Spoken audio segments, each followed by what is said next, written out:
morning, everybody. Welcome back to Griffin Indiana. Steel Horse here, and Kevin and Jocelyn have returned to the farm. They left their boys in charge over the winter, and a few things changed. We're in the beginning of March.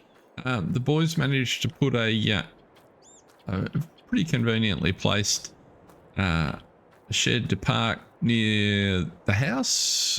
They've put a carport on, which is a good spot for the utes. They've kept everything alive, sold off the things that we needed to sell off, and so this is probably the biggest achievement. We'll just go down and check in a minute, because we bought the new field. And one of the things we need to do before we can plant it is check what state it's in, of course, but we need to test the soil and find out what we've purchased. And they've been a bit busy down there. Oops, let's connect on properly. So I think there's the last thing they said was that they'd loaded the truck and there was some more wood to get rid of. They'd sold a couple of loads already, and we put in another cow pasture like we'd been talking about, so we'll have a look at that. There's no stock in it yet.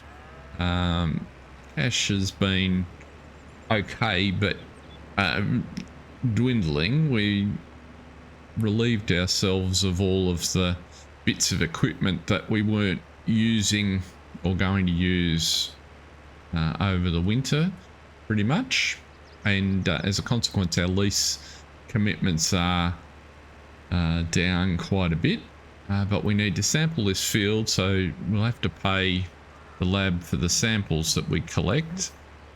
We need to get some cows for this new pasture, which you'll see right in front of us there. Actually, it's come up pretty well. Kevin and Jocelyn got a really big surprise with how good a job the boys had done. The fits in really nicely just on the top of this field. It'll take 60 cows, just like the other two that we've got. This one's very similar to the one at the other side of the meadow, but yeah, we've got this field here that we need to figure out what we're going to plant now that the planting window is opening. First things first, let's take care of sampling the field. And it's like our little testers here is going to get it all done in about three samples with any luck. So there's one.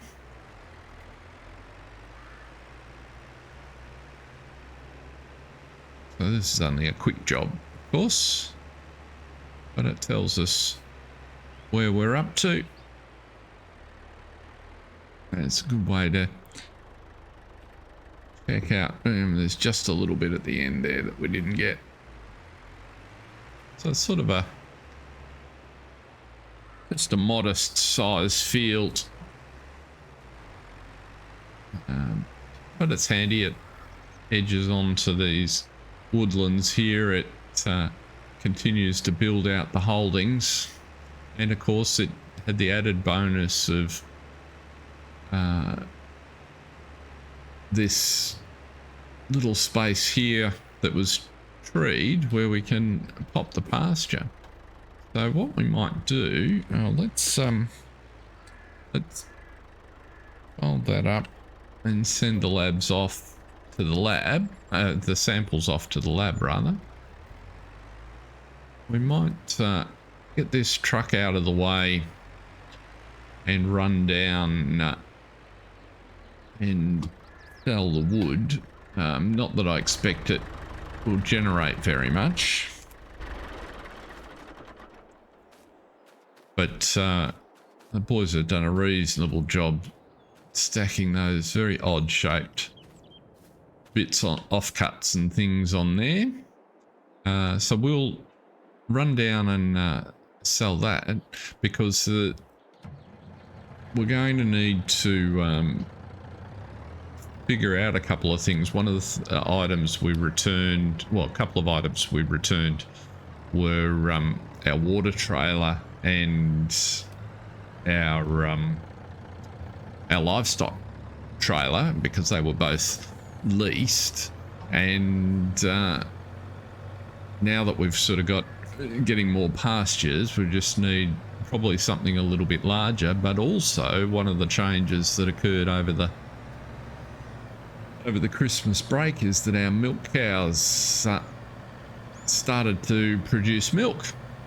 So we've actually got some milk to sell. What did we hit there? Nothing obvious. Okay. So we need to...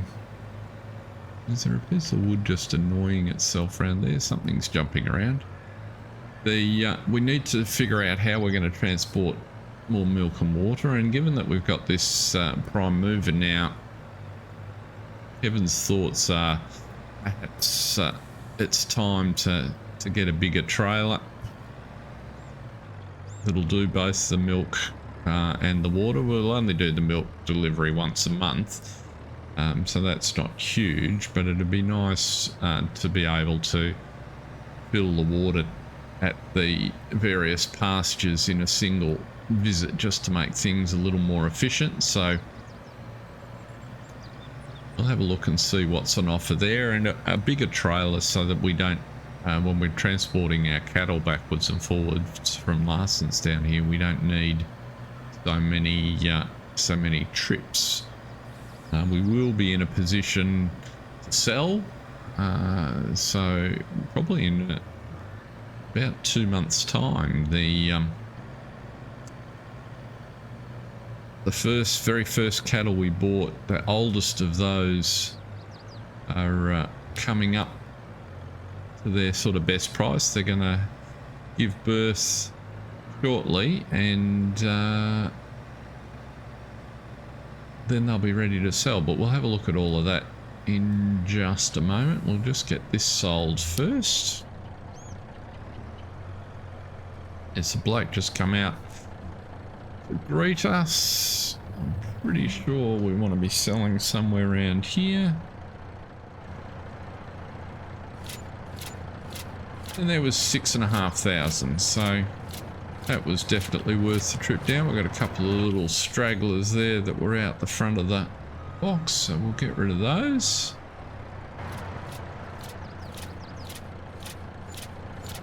That's it. Another $500. So if we head back, we can get that skid steer off the field and decide which of these chores we're going to tackle in what order. I might just pull up on the road here. It might be the easiest place to pop the skid steer on. We'll deal with the skid steer and come back and collect that implement.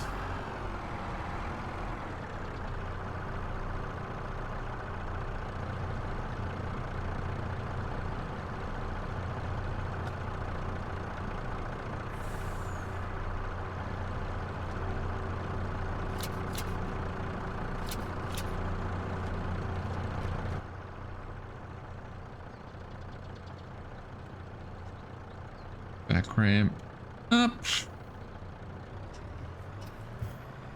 Just turn on the edge of the field here.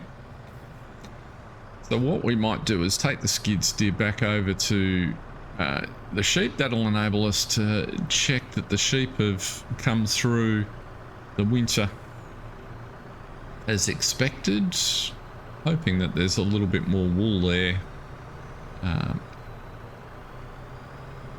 Because the spinnery has certainly been very quiet to this point. and we need the wool production to ramp up a little bit to make sure we get back the second half of our investment there. So it looks like there is indeed some wool there, which is what we were hoping for.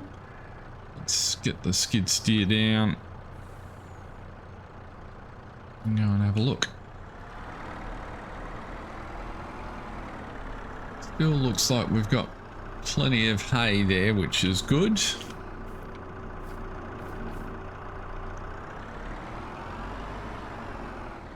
And let's just see what that is, the state of the animals. So our sheep. So yeah, the food is full, wool's coming along, so we'll move some of that. 10 3-month-old lambs. Another 10 young sheep that are going to breed for us in another 2 more months. 5-month breeding cycle for sheep. And another 2 months on these. So in 2 more months, we'll get another 20, which will really help us out. The capacity of this pen, always annoying to me, it doesn't show it there, is 100. So well, I think another 20 will make a big difference in our wool production, and we'll start to be up towards the area that, or the volume that keeps the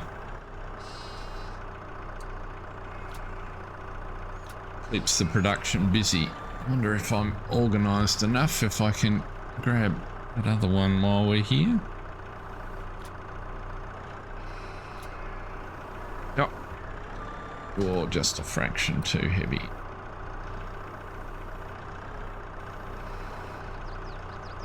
A little bit of a delicate balancing act, just to try not to overbalance.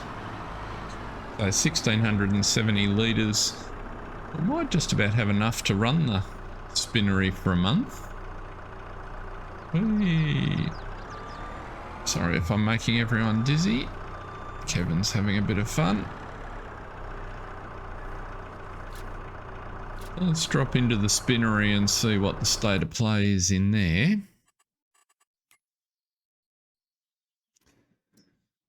So we have 2,800, which is a month's worth of, almost a month's worth of wool. So we might turn that on for a month and see if we can get a fabric pallet out. One fabric pallet for the year probably won't cover our costs, but at least it'll feel like we're making progress. It cost us 100,000 a bale of spinnery out. We recovered about half of that throughout the process that we through the cotton that we were the contract. If you saw the very early episodes of the problem we got into trying to complete a cotton contract. But we'll leave the skid steer here. And our interest, our bank extended us the finance, the 100,000 we needed, but increased our overall mortgage rate up to 8%. So we probably need to be finding somewhere in the order of 8,000 a year. And if we just have a quick look at the fabric situation. What's a single pallet of fabric? A single pallet of fabric might go close next month to giving us that 8,000. So it's not necessarily, it's not making us pots of money, but it's not necessarily as bad as it might first look. And then of course we've got the putting the sheep in cost us another 50 or so when it's all said and done. So we'll be a little bit under on our first year costs, but as I said, when those sheep breed, we should get back into good shape. So we'll get this back to the farm and have a look at the cow situation. So on the way back, we've stopped and picked up the equipment that was left on that field. We'll check the results of the sampling in a second just to see what that tells us.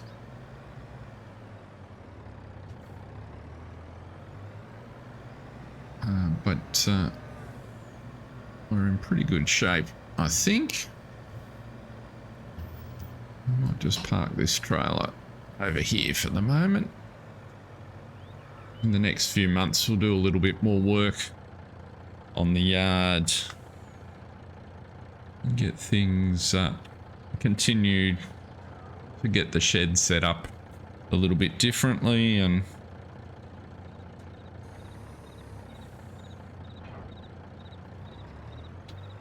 okay, that's the prime mover disconnected. Let's just have a look here at our field. So there's the new field. So it's a combination of loam and sandy loam, which is pretty handy.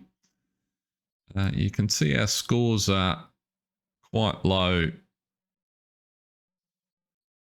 because our nitrogen, what does it say? Our nitrogen is down. It's a bit odd. The pH we knew about because we didn't lime. Let's have a look. Oh, wrong vehicle.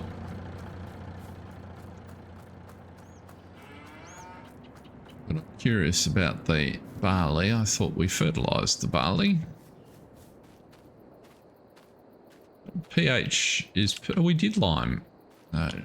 Memory got a bit hazy over the winter, but we've definitely limed. So our pH and our fertilizing is perfect. So I don't understand why we're not getting some credit for those. Maybe the season needs, or the growing stage needs to advance. But they look good. That's normal for grass. And so do we need, is the question, to be liming that field? It doesn't look like it needs ploughing, so that's good. So the question is what crop to put in. So we've got barley growing here. This is what we call the twilight field, and Kevin's original plan was to put corn in there, which was what was in there the first season we harvested. But he's had some time to think over the winter, and he's been looking at these new fields and the new fields and prices and all sorts of things. And so our barley is going to be ready to harvest in June. And we need to organise ourselves a harvester for that. Last year we went with oats and wheat, which meant we had a harvester for the shortest period, and we only needed the one header. He kind of likes the idea of still being a little bit conservative on cost. And if we put corn in, we need more equipment to deal with it. And what he's kind of thinking is, well, what if we just did a big soybean crop? So don't actually plant corn, hold off and put soybeans in. They'll be ready to harvest in October, so it'll mean we'll need to get harvest equipment twice, but it's the same header, and if something comes up secondhand, we can buy that. So that's one option. And the other thing that's kind of driving him in that direction is if we come over here to our price curves and look at soybeans, when they peak in price, 2,000, 1,000 litres. Now, not understanding what sort of yield we get off the field, but it'll be a really interesting comparison. We know we got 100,000 of corn off that field 35 for the twilight field. We got about 60,000 of wheat and then another 20-odd thousand of hay. So that was what the oats rather. So we know that was similarly lucrative. He's wondering if we had a big crop of soybeans, where would we finish up? So that's the plan. We'll have plenty of seed from our barley to crop, and then if we potentially will do barley again next year, but in what he's kind of thinking, if we go back to the growth calendar again, is if you can be really organised and get the soybeans planted very early in May, hopefully early in October, we'll be able to harvest them and then quickly turn the field around and put wheat back into it. So in effect, double crop the field for the year. So that's currently the thought process, and that means we need to be, well, we are now ready to plant in May, so that gives us a little bit of time. So what we'll do is, with all of that said, is focus on the animals. And the first thing we need is a transport trailer so we can buy some more cows, and a milk tanker so we can take the milk cows product down to wherever we can sell milk. So we might head down the store, the dealership, and see what's on offer. First order of business while we're driving down is to realise this truck, prime mover, which we picked up second hand, needs some heavy vehicle maintenance. So we might just take advantage and get this serviced.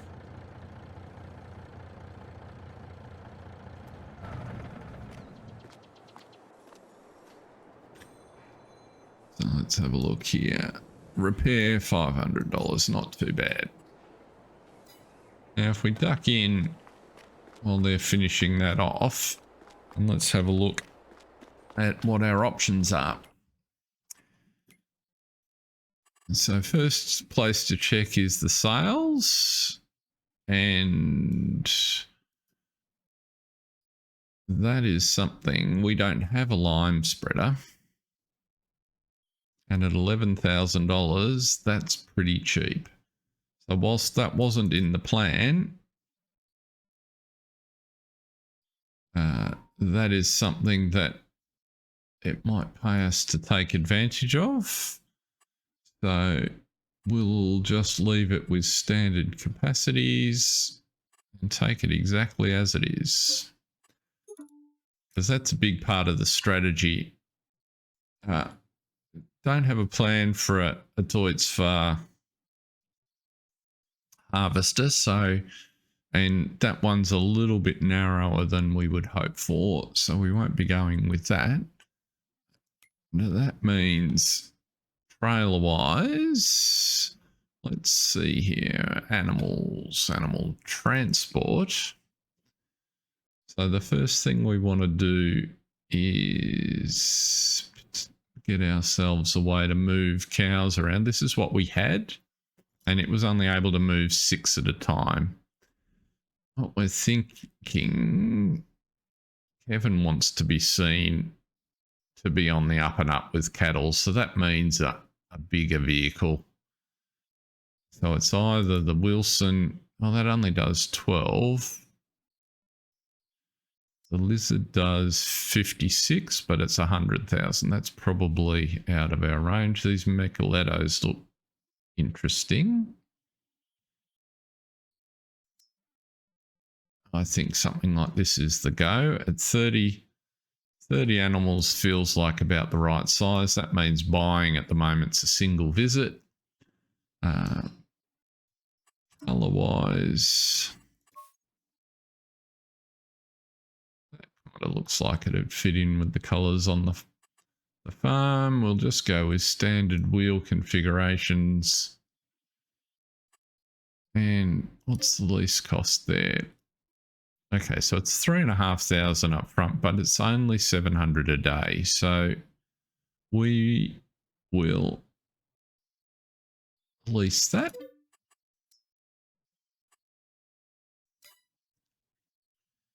And now we need like a tanker. Were they in there? Oh, that's animal transport.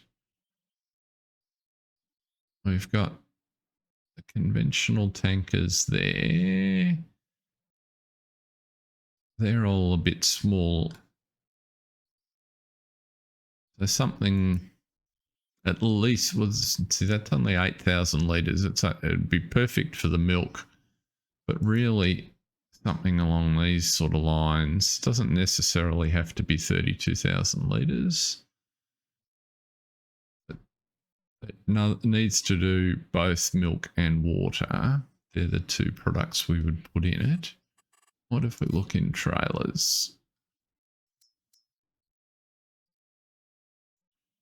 What are our choices up here?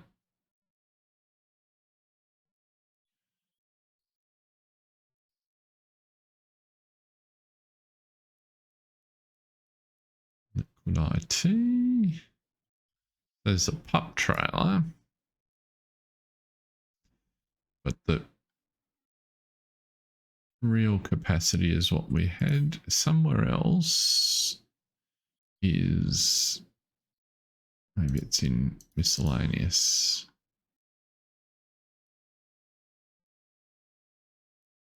A couple of tankers there. Here we go. We got here 55,000 for 17,000 litres.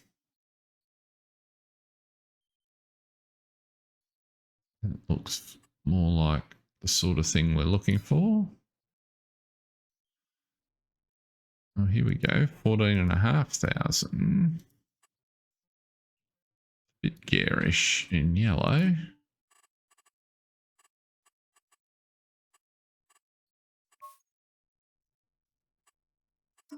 And what about fiberglass, dark grey, plastic, silver? That looks more our sort of speed. We don't know what it's like to use, but at that price least, it's a much cheaper option to trial. And the same as with the, yeah, see, quite a reasonable pickup price. It's only a couple of hundred a day to hang on to it. It won't have much usage charge. So the idea in long term is to own whatever trailer we finish with. And so this just provides cover while we wait to see what comes up in sales. Now we're down to 5,000. If we want to pick up 30 calves to put in our new paddock, we probably need to sell the milk first. So let's go and do that. Let's trial out our new milk trailer and get the milk sold.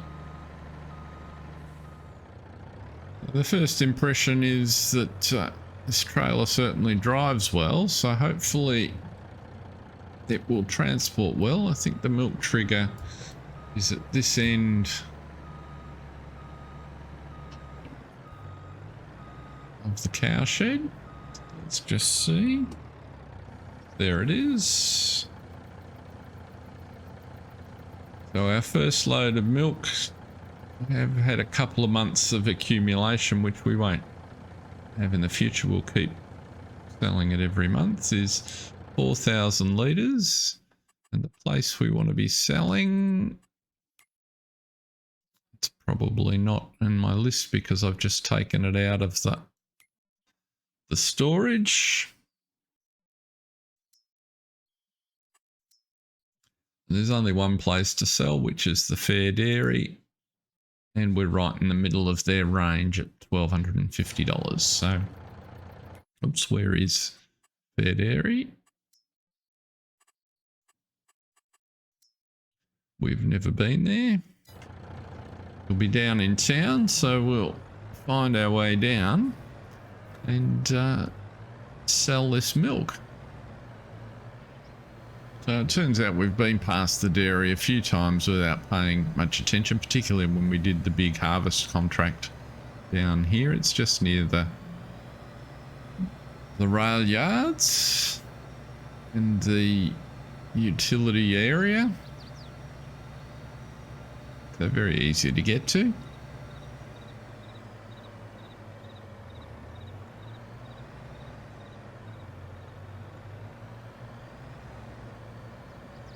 Can we drive through? Looks like we can.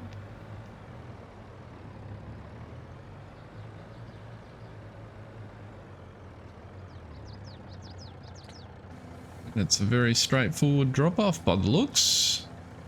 So 5,200 with a little extra. That'll do us quite nicely.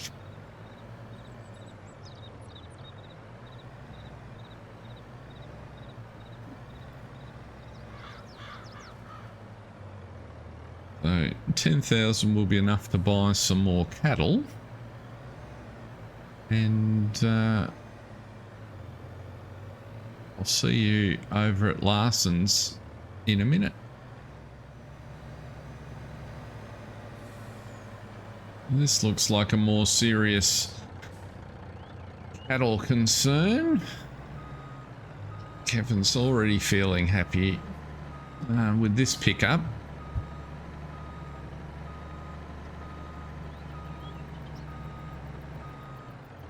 Let's we want to grab some more Angus calves. And these ones we'll take 30 at 9,000. We want to buy those. So that's our biggest single purchase of livestock. And as usual, the livestock market was a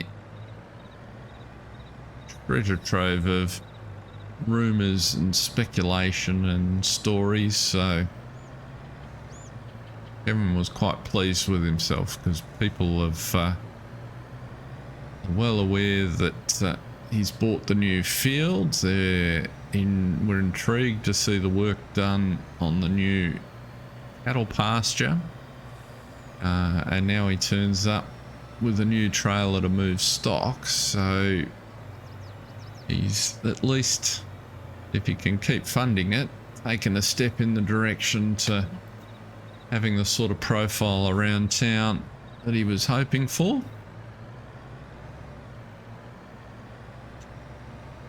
So it's certainly got folks talking, so let's see what happens. So far though, things seem to be going pretty darn well. Now, what's the best way to drive this in here? We might just drive straight in, I think. Although the stock point is at the other end on that little rise. Let's see how we go getting them unloaded.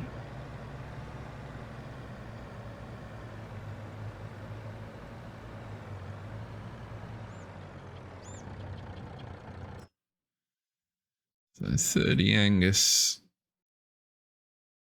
Select those, move them to husbandry. Yes.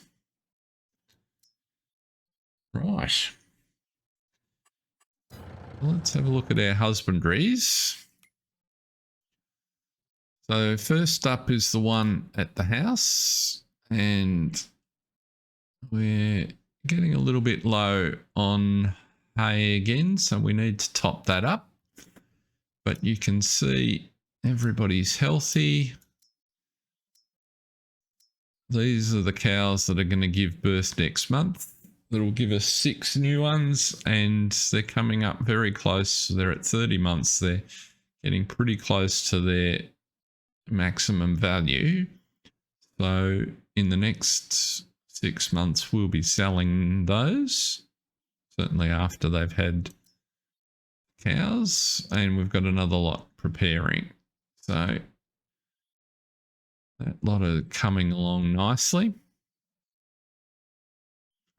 Milk cows are in good shape. They could do with a feed mix, although that I've got a little bit of capacity there because there's only 12 of them, and they're only 14 months old. I've got plenty of straw. The pasture on the other side of the meadow has plenty of hay, so they're in good shape. And one lot of those have started reproducing, and this is the lot we've just put in. There's a little bit of hay that the boys obviously put in, but there's no water, so we need to sort that. And this lot will be away, so let's go and do some water. This out of here. Now that we've got the bigger trailer, we might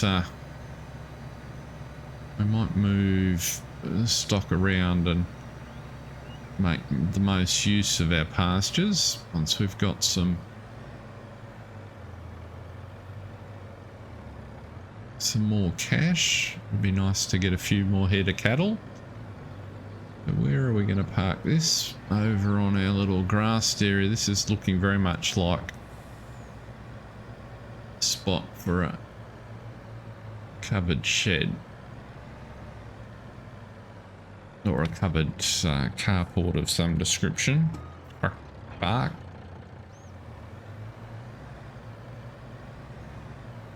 We'll be able to pick up out of the pond here. Alright, without having to do any big maneuvers. This grass field will be ready to cut soon so that we can fire up the silage production again. There we go.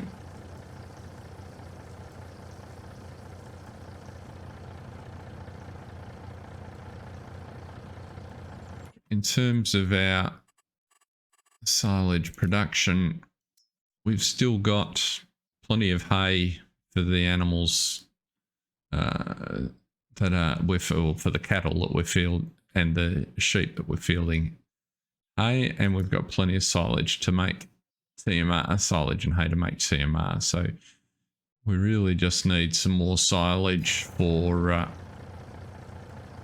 our just to have a little bit of cash flow.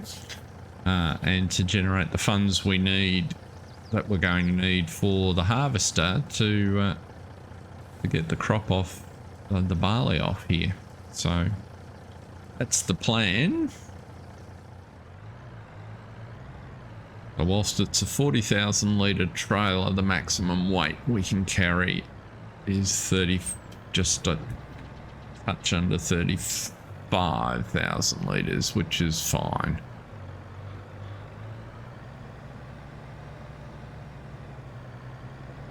35,000 litres is a good volume to move to these pens. I think it should mean that we fill a single pasture on a single trip. And ideally the plan going forward is to set up a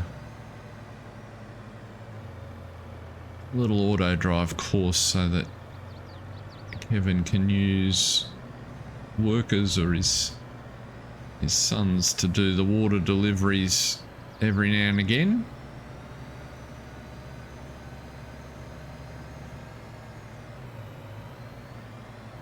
Might have a look at that next time.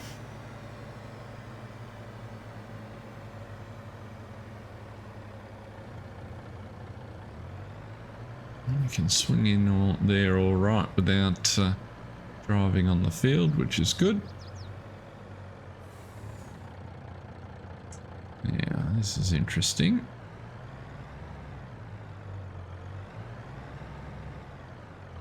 How do we get water into there? Where is the tip point? There it is.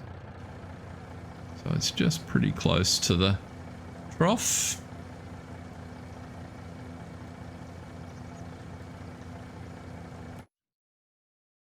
If we come back and have a look at cows, I can't remember the capacity of this. Must be 24,000 litres. There you go. So who else needed water? You're pretty full. The one near the house. Now that we're getting a few pastures, we need to be labelling them, I think. It'd also be worth just experiment here. How big if we can fit on land that we own a turning circle at the top there. No, we can't, because we can't turn that corner.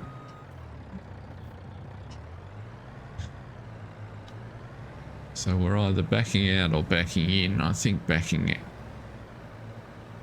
If it's an auto drive course, maybe backing in might actually be the best. We don't have to come in as far. We just have to think about how that works.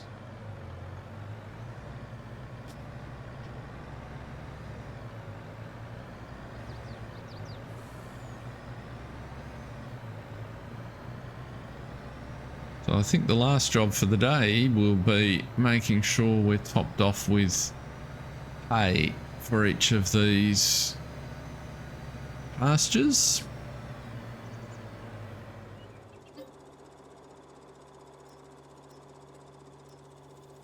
Fill that up pretty quick.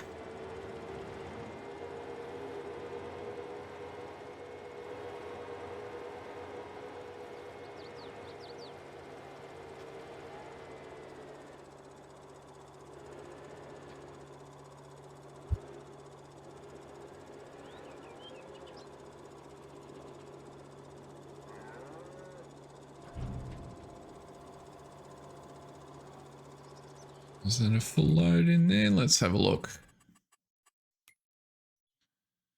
So I renamed this the home pasture so we know where things are. And we are full of water but not full of hay.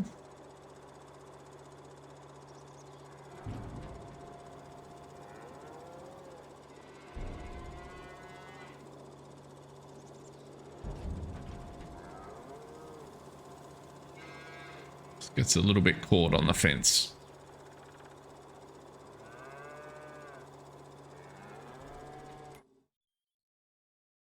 Pretty darn close. So now let's do a load down to the other one.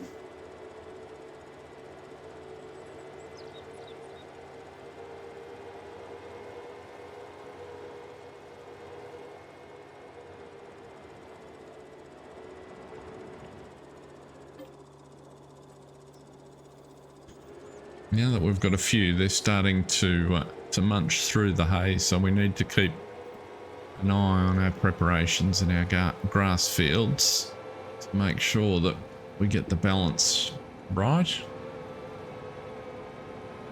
And possibly need to think about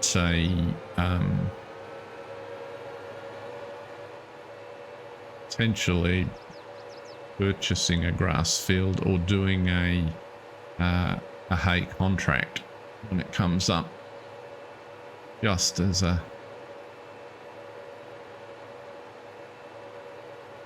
safety net.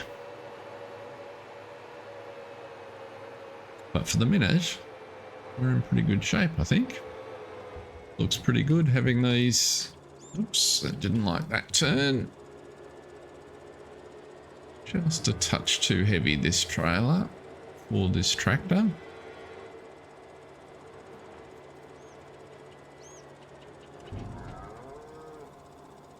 Let's just check the other one.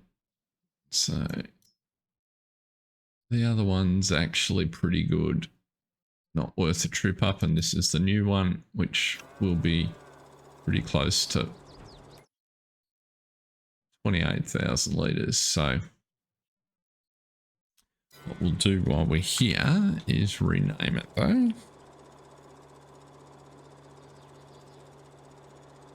So what are we going to call this?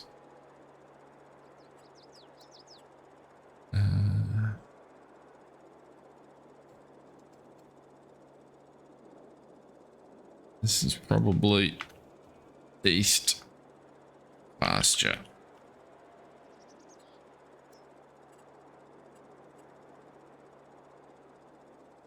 Unless someone in chat comes up with a better name for it, this will do for the minute. But today, that's where we might leave it, folks. We've got our extra cows in. Looks pretty good there, I think. So everything's coming along. We'll just check the contracts. There's a couple. Well, there's quite a sizable fertilizing contract which we could think about, particularly as we can make our own fertilizer now. But we might ponder that for next time. We do have a spreader, I guess, that we could use, and in fact that contract would effectively pay for our spreader. So maybe in the interests of what's the equipment cost? I think we'll use our own equipment, so let's accept that. Let's accept both of them.